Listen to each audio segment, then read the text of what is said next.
त्याला फ्लॅट विकत घेताना त्याला ऍक्च्युली तुम्ही फ्लॅट नाही विकत घेत, ह्या कंपन्यांसाठी म्हणून तुम्ही एक फ्रँचायझी असता।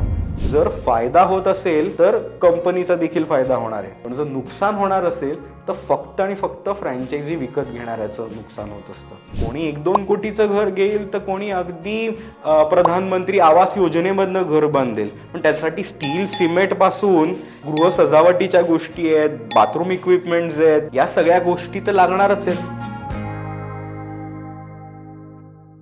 मित्रांनो, आज आपण चर्चा करणार आहोत तुमच्या सगळ्यांच्या आवडत्या सेक्टरची, ती म्हणजे रिअल इस्टेट, हाऊसिंग सेक्टर। स्वप्न मनामनातलं, निसर्गाच्या सानिध्यातलं, अशी वेगवेगळ्या ॲडव्हर्टाईज आपण नेहमी पाहिलेल्या आहेत आणि घर म्हटलं की आपल्या सगळ्यांना आवडीचा, जिव्हाळ्याचा विषय वाटतो। मित्रांनो, अशा प्रकारे अनेक जण विचार करून आपला एका घराचा हप्ता भरला गेला, पूर्ण झाला की लगेच दुसरा हप्ता लावून घेतात, दुसऱ्या घराच्या विचारामध्ये गेलेले असतात। सो हे होत का असतं? कारण का तर लोकांना इन्व्हेस्टमेंट म्हणून रिअल इस्टेट हे टच अँड फील करण्यासारखी ॲसेट वाटत असते, ज्यामध्ये राहता येतं, पाहता येतं, मला माझे पैसे कुठे गेलेत हे दिसू शकतं। अशा प्रकारे विचार करून इन्व्हेस्टमेंट करणारी लोक ही तुम्ही किती म्हटलं शेअर्स, म्युच्युअल फंड्स यामध्ये इन्व्हेस्टमेंट करणाऱ्या आकड्यापेक्षा खूप मोठा आकडा हा रिअल इस्टेटमध्ये इन्व्हेस्ट होत असतो आणि अशा प्रकारे विचार करणारी लोकांची संख्या देखील खूप मोठी या सेक्टरमध्ये आहे। त्यामुळे या सगळ्या गोष्टीचा अपॉर्च्युनिटी म्हणून आपण आपल्या इन्व्हेस्टमेंटसाठी कसा विचार करू शकतो, असा जर वेगळा विचार तुम्हाला करायचा असेल ना मित्रांनो, तर हा व्हिडिओ तुम्ही नक्की पहा। हा व्हिडिओ तुमच्यासाठीच केलेला आहे। मित्रांनो, लक्षात घ्या, ज्यावेळेला आपण रिअल इस्टेट इन्व्हेस्टमेंट किंवा हाऊसिंग ज्याला म्हणत असतो, त्याला किती वेगवेगळ्या प्रकारच्या कंपन्या त्यामध्ये इन्व्हॉल्ड असतात आपण पाहूया। एक कंपनी ती म्हणजे रिअल इस्टेट उभारणारी कन्स्ट्रक्शन कंपनी। आता या कन्स्ट्रक्शन कंपनीला पैसे कोण देतं? जे लोक इनिशियली फ्लॅट बुक करतात आणि स्लॅब प्रमाणे पैसे देत राहणारे असतात। त्यामुळे कन्स्ट्रक्शन कंपनीला काही स्वतःचे पैसे टाकायचे असतात का? नाही, तुमच्या पैशांनी ते कन्स्ट्रक्ट करून देणारे असतात।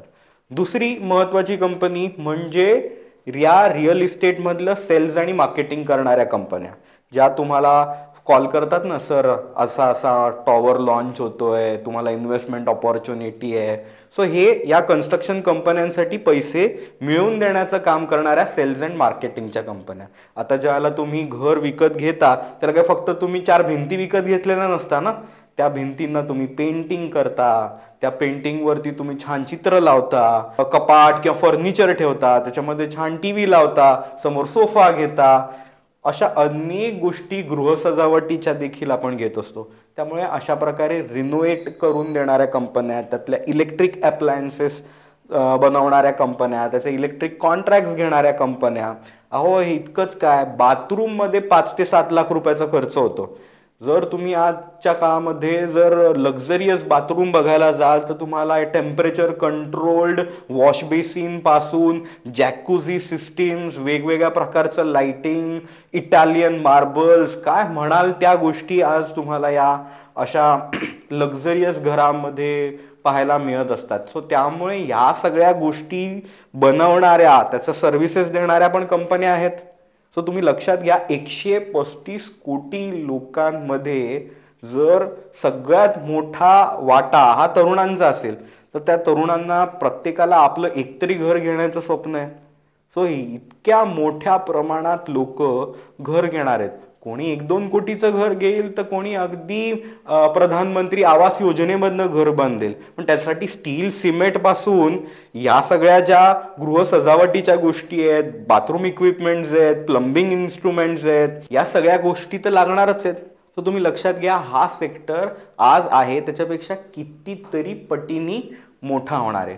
आणि सगळ्यात महत्त्वाची गोष्ट म्हणजे ज्या वेळेला अशा प्रकारच्या कॉम्प्लेक्सेस चा वापर होतो, म्हणजे आज जर तुम्ही बघाल तर अशा प्रकारे वेगवेगळ्या ॲम्युनिटीज, फॅसिलिटीज देणारे 5-5, 10-10 हजार फ्लॅट्सची वसाहत निर्माण करणारे जे कॉम्प्लेक्स आहेत, हे अशा कोर शहराच्या थोड्याशा बाहेरच्या अंतरावरती होत असतात।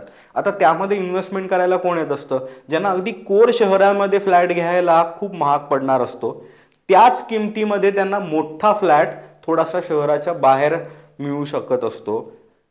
त्याचबरोबर खूप ॲम्युनिटीज, फॅसिलिटीज, अक्षरशः जंगल देखील आतमध्ये दिलं जातं. इतक्या प्रकारच्या गोष्टी त्यात दिल्या गेलेल्या असतात, स्पोर्ट्स कॉम्प्लेक्स दिलेली असतात. सो ह्या सगळ्या गोष्टी भुरळ पाडतात आणि आपण विकत घ्यायला जातो. आता ह्या सगळ्या गोष्टीमधनं ज्यावेळेला तो फ्लॅट तयार होतो त्यावेळेला चान्सेस आहेत तुम्ही तिथे राहायला जाल किंवा राहायला जाणार पण नाही. पण ज्या क्षणी तुम्ही राहायला जाणार पण नाही असं वाटत असतं तेव्हा तिथेच सेल्स आणि मार्केटिंगची जी कंपनी आहे रिअल इस्टेटमधली तीच तुम्हाला ऑफर देते, सर तुम्हाला भाड्याने द्यायचं आहे का, आम्हीच भाड्याने देऊ. सो त्यांना ह्या फ्लॅट्सना भाड्याने देण्याचं मार्केट जे आहे ते देखील एक्सप्लॉइट करणाऱ्या कंपन्या त्याच्यामध्ये आहेत. सो ह्या सगळ्या गोष्टींचा विचार करता जर तुम्ही एक फ्रँचायझी मॉडेलचा जर अभ्यास केला तर लक्षात येईल की तुम्ही इथे ज्याला फ्लॅट विकत घेता ना त्याला ॲक्च्युली तुम्ही फ्लॅट नाही विकत घेत, त्या कंपन्यांसाठी म्हणून तुम्ही एक फ्रँचायझी असता. आता ते कसं, जर तुम्हाला तुमच्या शहरामध्ये KFC, मॅकडॉनल्ड, डॉमिनोज किंवा असा कुठलाही मोठासा ब्रँडला आणायचं असेल तर त्या ब्रँडची फ्रँचायझी विकत तुम्ही घेता. फ्रँचायझी विकत घेता म्हणजे नक्की काय करता, तर त्या जागेचं भाडं तुम्ही देता, ते रिनोव्हेशनचा जो खर्च आहे तो देता, त्या सगळ्यासाठी फ्रँचायझी फी देता. ते जे एम्प्लॉईज अपॉइंट झालेले असतात ते एम्प्लॉई काही तुम्ही अपॉइंट करत नाहीत, त्या स्टँडर्ड प्रमाणे ते ती कंपनी अपॉइंट करत असते, त्यांना ट्रेनिंग ती देते. आता तुमच्या शहरामध्ये ते डॉमिनोज, मॅकडॉनल्ड चाललं तर त्यामध्ये तुम्ही वाटेकरी आहात आणि कंपनी देखील वाटेकरी आहे. पण जर तुमच्या शहरामध्ये डॉमिनोज किंवा मॅकडॉनल्ड ते चाललं नाही तर कंपनीचं नुकसान काय आहे, कंपनीने तर फ्रँचायझी फ्री घेतलेली आहे, त्या सगळ्या गोष्टींचा जो स्टाफ आहे त्या सगळ्या स्टाफ जो हायर केलेला आहे त्याचा पगारापासून सगळ्या गोष्टी देत कोण असतं, तुम्ही देत असता. त्यामुळे लक्षात हे घ्या की या कुठल्याही गोष्टीमध्ये जर फायदा होत असेल तर कंपनीचा देखील फायदा होणार आहे, पण जर नुकसान होणार असेल तर फक्त आणि फक्त फ्रँचायझी विकत घेणाऱ्याचं नुकसान होत असतं. त्यामुळे अशा प्रकारे रिअल इस्टेट इन्व्हेस्टमेंट करण्यासाठी उत्सुक असलेली मंडळी या सगळ्या ह्याच्यामध्ये ज्या वेळेला पैसे लावायला जातात त्याला त्यांचं हाऊसिंग लोन करून दिलं जातं, सगळं करून दिलं जातं. पण या कन्स्ट्रक्शन कंपन्यांना पैसे लावतात ना, त्याच्यानंतर या सेल्स मार्केटिंग करणाऱ्या त्याच्यामध्ये पैसे लावतात. यामध्ये नंतर तो फ्लॅट झाल्यानंतर इतक्या 10,000च्या जर लोक राहत आहेत, इतक्या फ्लॅट्स असतील तर तिकडे हाऊसिंग फॅसिलिटी मॅनेजमेंटचा टॉपिक येतो. म्हणजे ते स्विमिंग पूल मेंटेन करण्यापासून ते हाऊसिंग फॅसिलिटी, सिक्युरिटी, तिकडच्या सगळ्या वेगवेगळ्या स्वच्छतेच्या सोयीसुविधा या सगळ्या देणाऱ्या ज्या हाऊसिंग फॅसिलिटी मॅनेजमेंट कंपन्या असतात ह्यांचा रोल तिथे सुरू होतो. आणि त्याला घरटी 2-3 हजार रुपये जरी मिळत असतील तर तुम्ही 2-3 हजार गुणिले 1000 असा जर हिशोब कराल तर तुम्हाला कळेल की दर महिन्याला किती मोठ्या प्रमाणात कॉन्ट्रॅक्ट ते त्या फॅसिलिटी मॅनेजमेंट कंपनीला मिळत असतो. सो त्यामुळे या सगळ्याकडे एक व्यवसाय म्हणून जर आपण पाहू तर आपलं नुकसान होण्याची शक्यता कमी होते. आणि रिअल इस्टेट इन्व्हेस्टर म्हणून जर पाहू तर आपल्याच या सगळ्या व्यवस्थेमध्ये फ्रँचायझी पार्टनर म्हणून वापर होत असतो. कसा, तर जर या सगळ्या ह्याच्यामध्ये त्यांनी जी सांगितलं त्याप्रमाणेच्या इन्फ्रास्ट्रक्चरल सोयीसुविधा होऊन तुमच्या कॉम्प्लेक्सच्या जवळून मेट्रो जाणारे, हायवे जाणारे या गोष्टी गेल्या तर तुमचा फ्लॅट 8-10 वर्षानंतर वाढेल सुद्धा. पण तिथे खूप मोठ्या प्रमाणात अजून देखील बिल्डिंग्स होत असतील.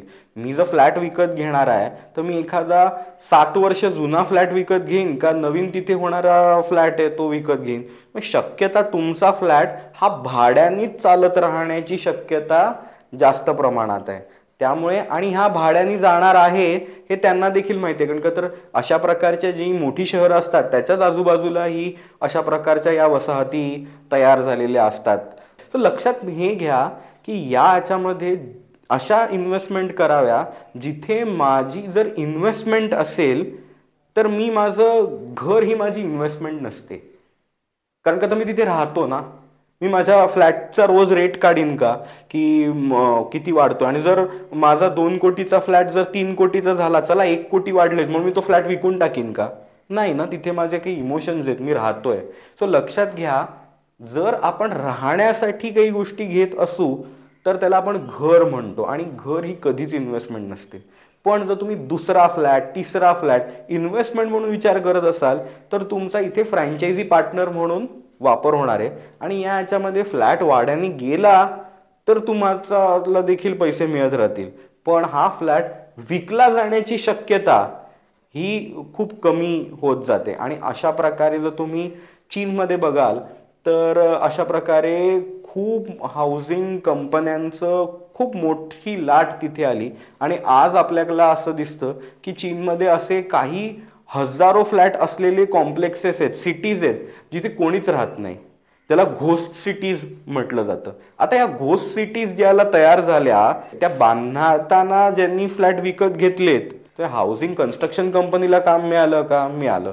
रिअल इस्टेट सेल्स कंपनीला काम मिळालं का? मिळालं. त्या स्टील कंपन्या, सिमेंट कंपन्यांपासून सगळ्यांना मिळालं. आता तिथे लोक राहायला येत नाहीयेत, ते फ्लॅट कोणी भाड्याने घेत नाहीये. हा आमचा दोष कुठे आहे? सो त्यामुळे अशा प्रकारे फ्रँचायझी पार्टनरचं नुकसान होतं, पण कंपन्यांचं नुकसान होण्याची शक्यता खूप कमी असते. आणि आता ही लाट भारतामध्ये सुरू होते. भारताला विकसित राष्ट्र व्हायला अजून 25 ते 30 वर्ष लागणार आहे. त्यामुळे शहरांच्या आजूबाजूला अशा प्रकारची मोठी मोठी रिअल इस्टेट कॉम्प्लेक्स तयार होणं, आणि जर तुम्ही न्यूजपेपर बघाल तर मोठी ॲडव्हर्टाईज ही अशा रिअल इस्टेट प्रोजेक्ट्सची असते, आणि लोकांना पैसे लावायला ह्यामध्ये आवडतात.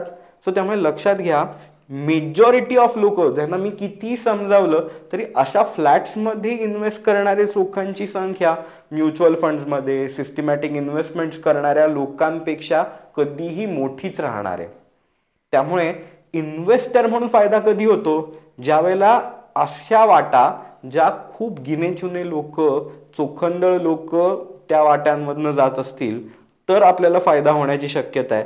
जी लोक सगळेच करतायत, भरमसाठ लोक सगळंच करत असतील, त्या लोकांमध्ये एक जर आपण होत असू तर आपण एक कॉमन मॅन म्हणून राहतो. आणि कॉमन मॅन हा इन्व्हेस्टर बनून खूप मोठा फायदा हे मिळण्याची शक्यता कमी असते. त्यामुळे जर तुम्हाला इन्व्हेस्टर म्हणून मोठा फायदा मिळवायचा असेल तर आपल्याला हाऊसिंग ऑपॉर्च्युनिटी मधल्या या सेक्टर्समध्ये इन्व्हेस्टमेंट करायला हवी.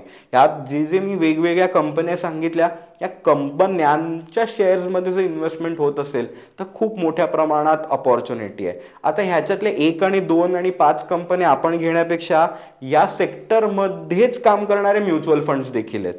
सो ह्या सेक्टरमध्ये जर इन्व्हेस्टमेंट आपण केली with a perspective of 5 to 7 years, 5 ते 7 वर्ष जर आपल्याच्या आत आपल्याला जर हे पैसे लागणार असतील तर ही इन्व्हेस्टमेंट आपल्यासाठी नाही मित्रांनो. जर 5 ते 7 वर्ष जग इकडचं तिकडे हो, हे पैसे काही मला लागणार नाही आहेत असा विचार करून जर आपण या सेक्टरमध्ये इन्व्हेस्टमेंट करत असू तर लक्षात घ्या, इतकी मोठी लोकसंख्या आहे, लोकांना स्वप्न मनातलं वगैरे ज्या ज्या अशा छान रिअल इस्टेटचं मार्केटिंग करणाऱ्या जे लोक आहेत ते कुठल्या ना कुठल्या प्रोजेक्टमध्ये तुम्हाला पैसे लावायला लावणारच. आणि मी आज इन्व्हेस्टमेंट मॅनेजमेंटमध्ये इतकी वर्ष आहे, 3rd generation into this business. So ह्यातला आमचा अनुभव असा आहे की लोक जितकी इन्व्हेस्टमेंट म्युच्युअल फंड आणि शेअर मार्केटमध्ये करतात ना त्याच्या कैक पटीने जास्त इन्व्हेस्टमेंट हे रिअल इस्टेटमध्ये करत असतात.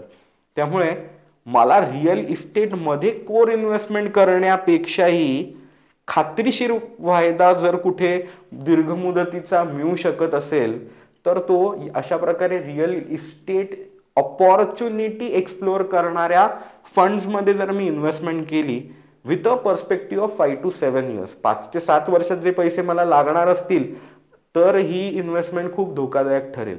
सो त्यामुळे long term investment point of व्ह्यूनी विचार करणाऱ्यांसाठी हा फंड किंवा अशा प्रकारच्या ऑपॉर्च्युनिटीज असलेले सेक्टर्समधली investment can be a very attractive opportunity. मित्रांनो, तुम्हाला व्हिडिओ कसा वाटतोय मला नक्की कळवा. तुम्हाला याबद्दल अजून काही प्रश्न असतील तर नक्की कमेंट करा. आणि तुम्हाला याबाबत जर पर्सनली माझा सल्ला घेऊन इन्व्हेस्टमेंट सुरू करायची इच्छा असेल तर आमच्या दिलेल्या नंबर्सवरती संपर्क साधा. मला तुम्हाला पर्सनली या अशा वेगवेगळ्या प्रकारच्या इन्व्हेस्टमेंट्स कशा करावा, काय करावा याबद्दल मार्गदर्शन करायला नक्कीच आवडेल. मित्रांनो, जर तुम्हाला चॅनल आवडत असेल तर सबस्क्राईब करायला विसरू नका आणि रिअल इस्टेट किंवा वेगळ्या प्रकारच्या इन्व्हेस्टमेंट्स यामध्ये ज्यांना ज्यांना रुची आहे अशा तुमच्या सगळ्या मित्रांना हा व्हिडिओ शेअर करायला विसरू नका. आणि जर व्हिडिओ खरंच आवडला असेल तर लाईक जरूर करा, कारण का तर त्यांनी आम्हाला मोटिवेशन मिळणार आहे, माझ्या आणि सगळ्या टीमला मोटिवेशन मिळणार आहे अशा प्रकारचे नवीन नवीन विषय तुमच्यापर्यंत पोहोचवण्यासाठी. धन्यवाद.